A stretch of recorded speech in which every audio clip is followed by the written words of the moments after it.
বন্ধুরা বর্ডারে Indian army duty করছিল এবং বর্ডারের ওপারে পাকিস্তানি সেনাবাহিনী ডিউটি করছিল। তখন পাকিস্তানি সেনাবাহিনী বলে, ওই দেখ হিন্দুস্তানি ফৌজি। জানি না কোনদিন সুযোগ পাবো ওদেরকে মজা দেখানোর।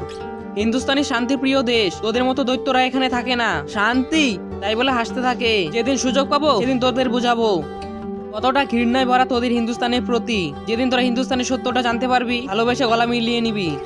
আরে ছাড়ুন স্যার, কাদের সাথে তর্ক করছেন? তাই বলে পাকিস্তানি সেনাবাহিনীরা ডিউটি করতে থাকে এবং ইন্ডিয়ান আর্মিটি জল খেতে থাকে। ইন্ডিয়ান আর্মি জল খাওয়া দেখে পাকিস্তানি আর্মি বলে, স্যার আমার তো খুব জল তেষ্টা পেয়েছে, এদিকে তো আমাদের ক্যাম্পে সব জল শেষ হয়ে গেছে, তুই এখানে দাঁড়া, আমি গিয়ে দেখছি জলের ব্যবস্থা করতে পারি কি পারি না। তাই বলে পাকিস্তানি সেনাবাহিনী জলের খোঁজে চলে যায় এবং সেই বাহিনীটি টহল দেওয়া অবস্থায় মাথা করে মাটির মধ্যে পড়ে যায়। ইন্ডিয়ান আর্মি সেটা দেখতে পায় এবং তখনই সেনাবাহিনীটি স্যার সেখানে চলে আসে এবং তাকে ডাকতে থাকে।